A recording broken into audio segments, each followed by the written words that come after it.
Good day, everyone. This is Taranjeet Rathore. Today we have my favorite and my first mentor of the CRNA journey, right? I didn't know anything. First time I saw Lena Gold on Facebook, and I was like, what's going on? And then I connected with Riley. So, yeah, we have Riley here.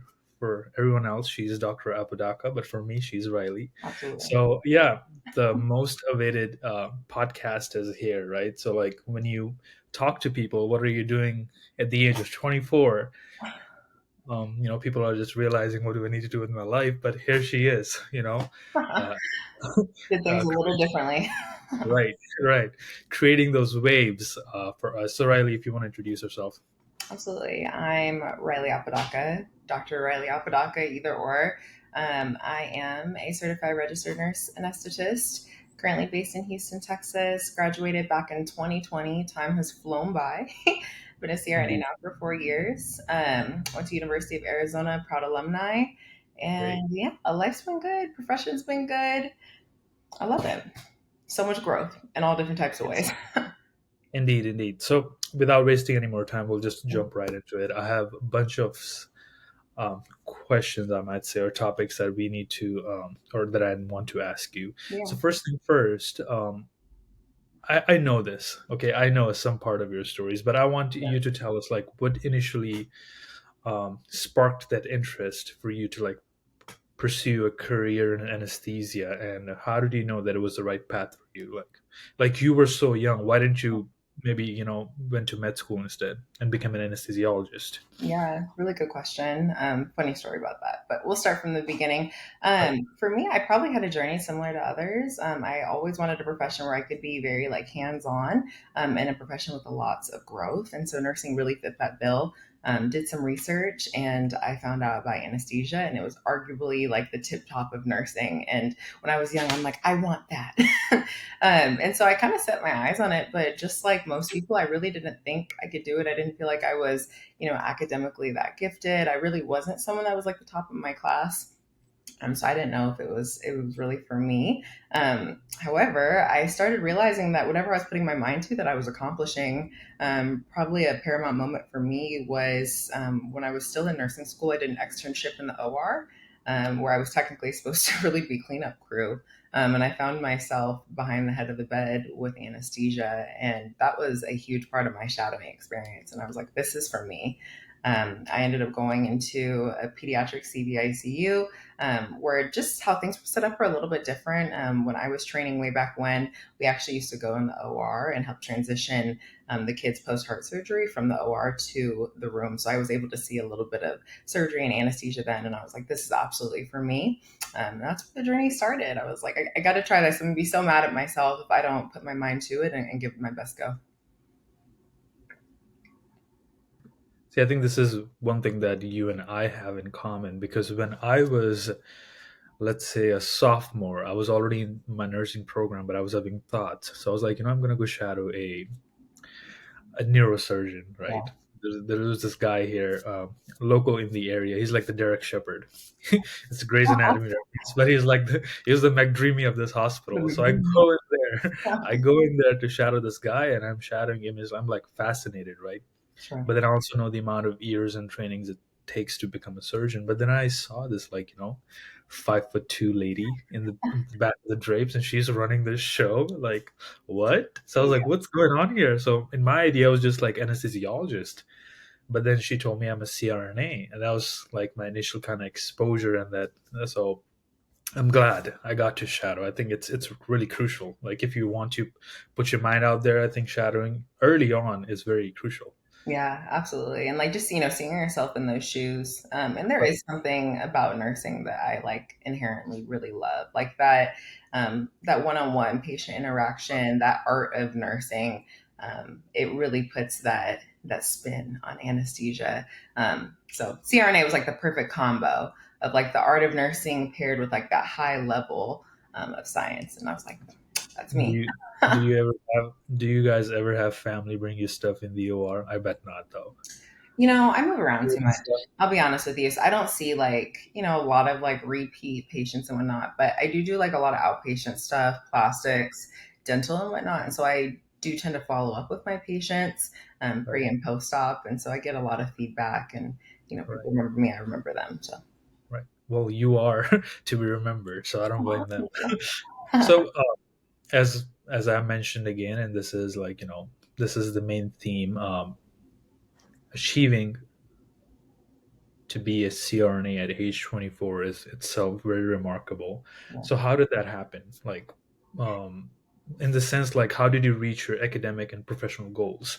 What steps did you play? Right, you must have had to do your BSN pretty quickly, graduated from high school pretty quickly. Like, how did that come to play? Yeah, I know the story about that, so I want you to tell people. yeah, absolutely. I think people are like really mind boggled by my timeline, especially like in the day of, everything fast track. They're like, what fast track program did you do? And I really didn't do You did it. anything crazy. So people are always surprised by that. But I was already a young student to begin with. My birthday's in September. So that's kind of like the cutoff. Like, do you start your kid early, and are they like a young high schooler? Do you start them like late? You know what I mean? So I was that kid. So I was already young to begin with. So Right. I was going to graduate high school at 17, off the top. I go through high school. I moved to four different high schools, and I did go to two private schools. So I had a lot of credits, and it Mhm. set me up so I can graduate early. Not to go Right. off on another tangent, but I was not a fan of high school. So I was ready to get out of there. And I actually was able to graduate just one semester early. So I graduated in December of 2012, and I was supposed to be the class of 2013. And I knew I needed to come out of high school and not be the statistic that most people thought I was going to be. I had to get approval from my principal way back when.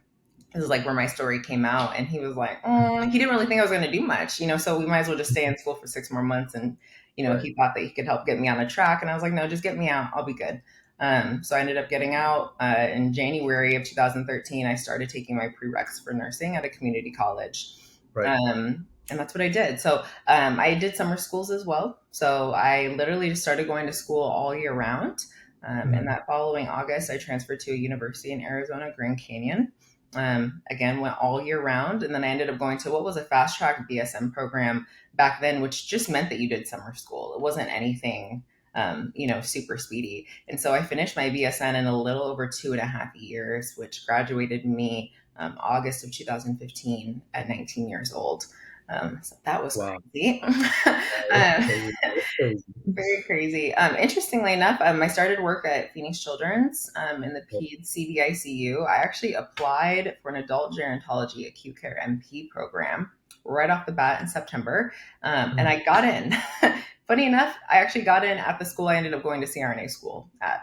I got in, but I was like, no, this wasn't what my mind was set on. I was still so young, fresh. I have time. Let me Yeah. like get the experience, get my application together. And so I worked for a year. At this point, I've been in contact with the director of the CRNA program, looked at a couple different schools, got my experience through my applications in, and a year and a half later, I was sitting in a seat at a CRNA program. So Meant to be. that was it. It really was meant to be. But yeah, time flies, and I'd rather be doing working towards what I really want. That was important to me. Yes, like when people look at you, they look at the tip of the iceberg, but Yeah, people don't look at all the years of dedication, yeah, work, foundation. absolutely. Sacrifice, right? When I Sacrifice, exactly. Like you reaching out to directors at age 19. That's crucial. People Honestly, don't. even less than that. It was less than that because I tell people I was reaching out to directors while I was in nursing school. It Right. was Right. crazy. And you inspired me to do the same. So I'm Absolutely. glad that A big piece we of can. advice that for sure. Mhm. A big piece Yeah. of advice I tend to give people, and I really feel like I followed it, was to watch what everyone else is doing and do the opposite. And people are like really like mind boggles when I say that. And my dad used to tell me that. But really, it's watching like your average person, seeing what they're doing, and realizing that the life that you want, the average person isn't willing to do the things to get the life that you're looking for. So yeah, I mean that was probably my biggest thing. Is I spent those like young paramount years where people are out having fun, having the college experience, going to games, living in the dorm. And, here I am with, my foot pedal to the metal, getting it done. So that's a No. huge Yeah. piece I of mean, advice that I give people. yeah. I mean, at this young age, I feel like I'm not talking about everyone, but I'm talking about the average, right? A lot of people want to be comfortable, but as you said, I feel like comfort is the enemy of growth, Yeah. especially at this point. you have your rest of your life to be comfortable. I do. And So you got to do you uncomfortable things to get to a comfortable yes, point. To me. exactly right, To me. exactly right. So okay, so let me get this right. Yeah. Age 19, Yep. you're a nurse. Yep. Year and a half later, you're in the CRNA program. Yep. So what are you like? You're like 20 and a half or 21. Let's say 21. 20, 20. Was I 20? 20. That's a great question. I started 2017. 2017. 2017. So if I graduate, yeah, I do 21. Okay. Yep. So you're 21, Yep. right? So you're by far the youngest one. So what was your average age of your class? Ooh. My class was, it's a funny story. I always tell people, I think everyone sees people like us, right, on social media. We're the younger people, but the average age of people in school, especially back then, it is getting a little bit younger, but back then, I mean, it was like in your mid 30s. So my average class age was like, I think 36. Um, yeah, it was me that I was obviously the youngest in the program. Then another girl, I want to say she was like 28. But yeah, I was much older, mid 30s. Yeah. With our school too, national, I feel like the average is around like 30. Yeah.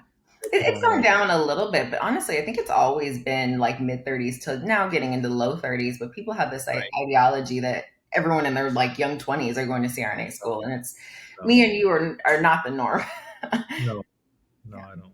Yeah, no. So yeah, going back, like you're 21 years old and you're like, studying to be a CRNA.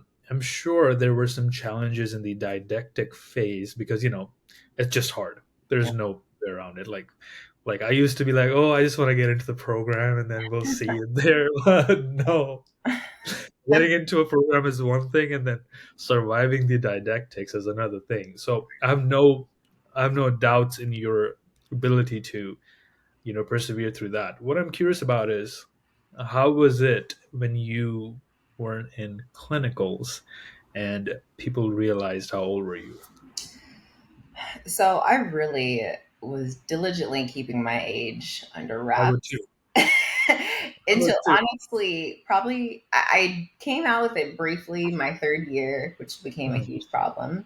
Oh, yeah, it basically became a huge problem. But up until right, that point, I didn't talk too much about my age. My class was small. There was 9 of us.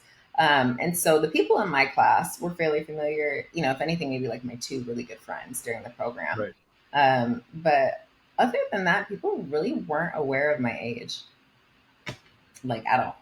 right. At all.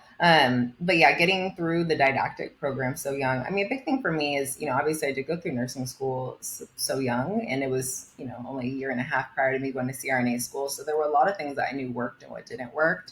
And my plan was to really just like transition those seamlessly into CRNA school and make like quick adjustments as needed. And so that's what I did. And it really did work. I do kind of have like a little bit of a photographic memory when it comes to studying. And so I can like Mm, get through classes pretty well. But for me to like really process the knowledge, I need to be hands on. Like I'm totally a right. kinesthetic learner. And so for me, it wasn't super difficult getting through the didactic portion of it, but I knew that I was going to have to put in the work in clinical to tie all of this together and like ingrain it in my brain to be able to like actually effectively do anesthesia. So Indeed. my bigger challenges were during clinical for sure. During clinicals for sure. All right. Well, so when they I guess what I'm trying to ask is how did you navigate out of those challenges in your third year when people realized, oh, what is this teenager doing here? Yeah, yeah, absolutely. So a little bit about the situation. There was a ANA I Am Me campaign. I don't think I've ever told you about this story. Mhm. ANA I Am Me campaign, and I believe it was like based a little bit around like diversity and whatnot. And so you would submit a little synopsis about yourself. And so I submitted that I'm Riley. I'm Right. first generation doctoral student. And one of the upcoming. I think I said I was like one of the upcoming youngest. Um, Mhm. graduating CRNAs at the age of 24. Well, these get posted on the ANA page and on the website. It got posted, someone screenshotted it, put it on a huge CRNA platform, and basically said, how do we let someone in that was this young, that has no life experience, that has minimal clinical experience, like is this the standard of our profession? And like completely was like trying to drag me through the mud publicly on a huge page that you are very familiar with. um, And I remember, like, I literally woke up and had all these like notifications and my classmates like, you see this post on the page, and then I had like a whole bunch of messages as well. And I'll be honest, it actually didn't even get me down. I was pretty surprised, like, 'cause that was really like my come out of my age, to be honest with you. But the amount of support that I received was completely overwhelming. I think I wrote maybe one comment in response to everything, and I told people my background. I'm like, I'm a ped CV nurse. At this point, I think it was maybe like 3 years of experience in there. I did adult neuro. I've been a nurse for this long. I'm not going to explain my life experience, but age has nothing to do with it, to say the least. And I really held myself professionally. And it ended up actually getting deleted, funny enough. But needless to say, I'm still here. And that was the point. I really have a lot of people to prove wrong, and that's been a huge driving force for me. But as far as my age and how I've tackled that, it's never been something that I want written on my forehead. And I like the shock factor of like, oh, but you carry yourself so well. I would have never guessed. I like those I would things. have never guessed. Yeah, yeah. So my age has never been something that I've led with. Right. I lead with how I carry myself. Exactly. And when you walk into a room, it speaks about itself. It speaks for itself Thank when you you. do walk into a room. Well, I feel like I'm glad that happened to you in a way. Yeah, me Because, too. it came out. I feel like you probably gained some kind of life experience from it, or some kind of Absolutely. growth mindset from it. Because people will, if they can't be you, they'll try to do whatever they want. Yeah, no, absolutely. And I mean, even to this day, I still Yeah. get commentary. I mean, I remember I work with a doc now. He's absolutely fantastic. And Right. I just do some contracts through him. But I think somehow he found out how young I was. And I remember one time he told me, he goes, I never thought someone so young could be like so solid as a CRNA. And like, that Right. was funny to me. I remember my old director, no joke, I'll never forget this. She said, if I knew how young you were, I would have never accepted you. And this is like me as a CRNA. Wow. And granted, I didn't finish the program with her. And, I know that the director I did finish with would have so many good things to say. But, it's just interesting, right? Because you are judged in that space. And Yeah. I think my work, what I continue to do, really speaks for itself. It has nothing to do with my age at all. Yeah. It's the quality of your work. Absolutely. That's the only thing that should matter at the end of the day. So for someone who is on the same pathway as yours, Yeah. what do you think is the key to success in a CRNA program or becoming a CRNA? Is it like early on determination from the very get go, Yeah. time management skills, or something else? Like, what do you recommend? I mean, we are both huge fans of diversity CRNA. Absolutely. Like, what? Shout out to Lena Gold. So, what do you recommend? I think you definitely have to start out with a strong vision for yourself, not to have something that's abstract, but you have to have a vision. You have to see yourself, and it has to be like an extremely clear vision. And I think that's a solid start because that's going to continue to drive you. Like you said, I'm big on diversity CRNA because you need to build a support system that's going to drive you through the process, remind you of your vision, and keep you in line. And I think that's huge.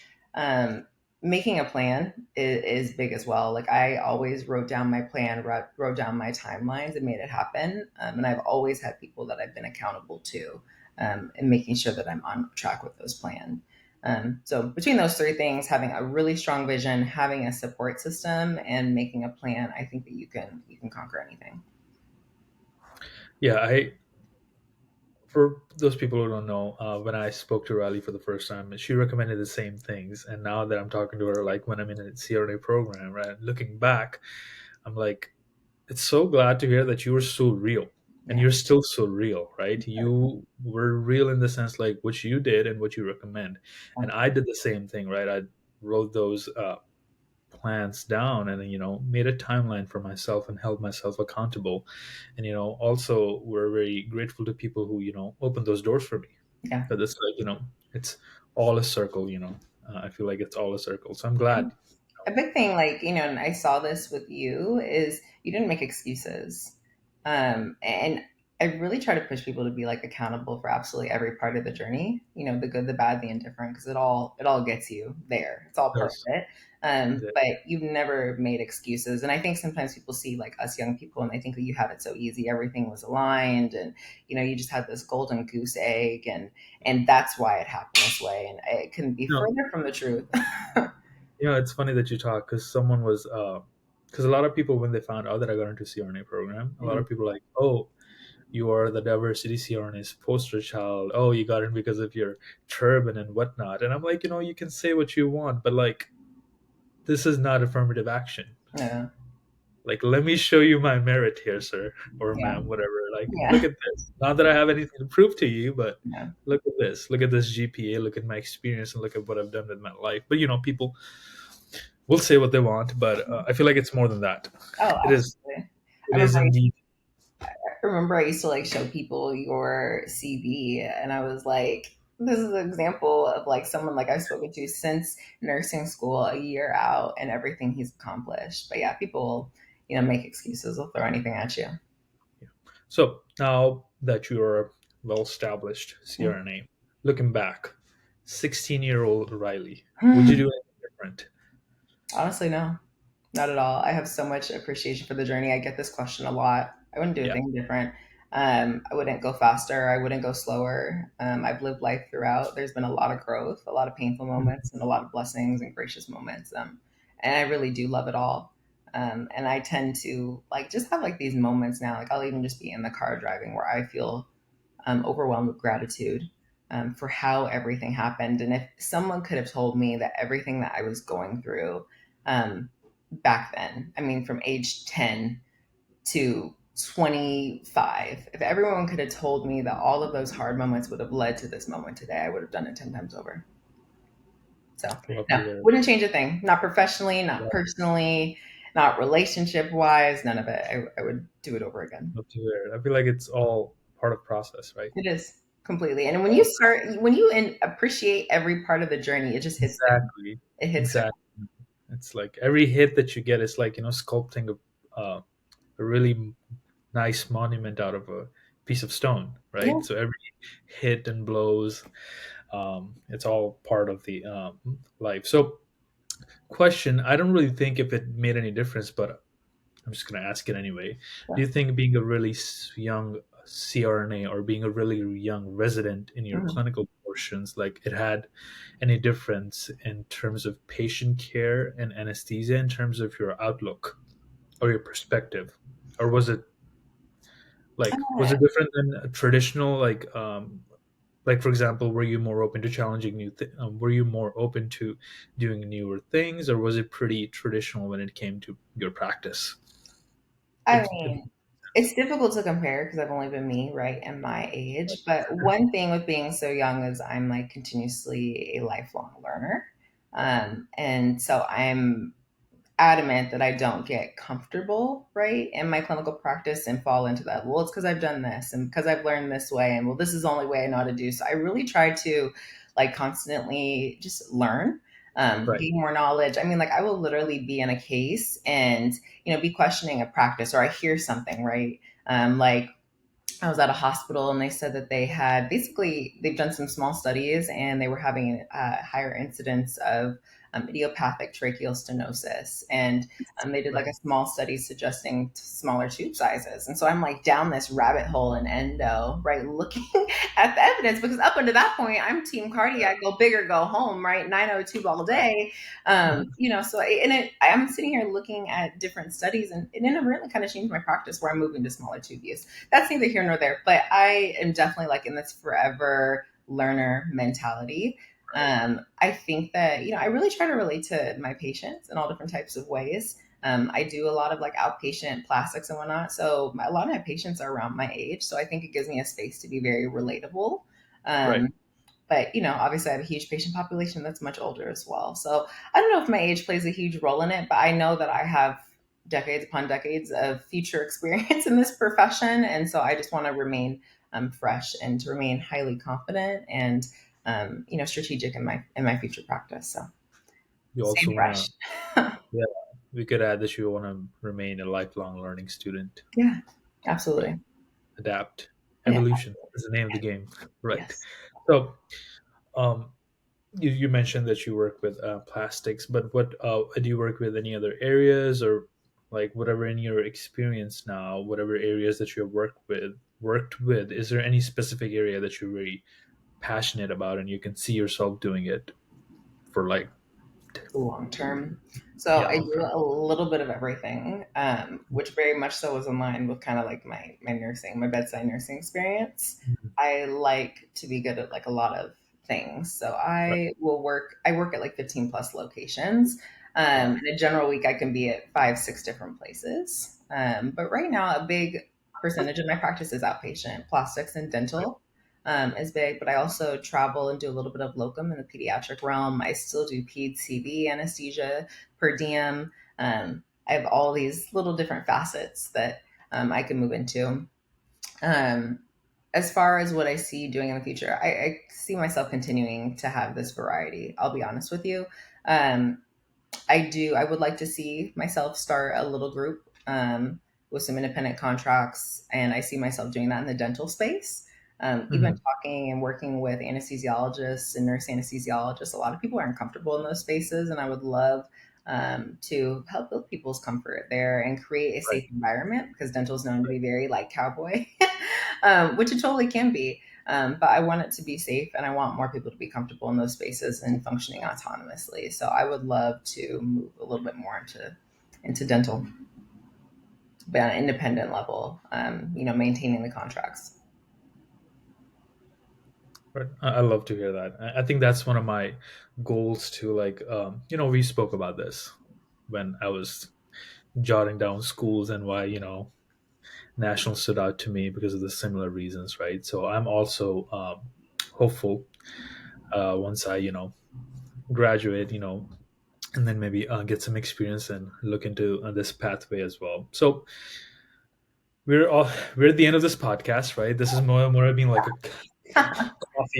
or Celsius with Riley, because I was the one who was drinking this. This is not sponsored by Celsius, but they should sponsor it. But You could try Alani. I tried Alani this past weekend. It was so good. really, So good. You got to try it. But I love Celsius too. Team Celsius. I don't know. I tried it once, and now so I was reading this study, Mhm. like the New England Journal did this study, and it was like if you drink up to 3 to 4 cups of coffee, it actually increases your life expectancy. Really? Yeah, it decreases mortality. So I'm like, is it same as caffeine, or does it have to be coffee? Because if it's same as caffeine, I'm like gonna Right. live We're going to live a long time. 200 years. Because That's funny. We're doing a caffeine cleanse for a second. I did it actually. Okay. Or I does did. CRNA school like nip that right in the bud? We're back to drinking 3 Celsius. Oh yeah, yeah. It is pretty bad. See, the thing with me is it doesn't really affects me up until when it does, and then and then I'm like, oh Famous shit. words. I'm like, oh. So before we conclude this, thank you so much for being here. I know you're very, very, very busy. As she mentioned, she works at so many sites, right? She's very busy. But one last piece of advice for someone who is a young Riley watching this podcast, something that they can take away from this. Ooh, something to take away would definitely be to, listen to the people who are where you want to be. I've continuously said this, but there's going to be so many doubters and naysayers on your journey. People who tried and couldn't make it happen, people that are too scared to try, and they're all going to have opinions on how you should progress forward.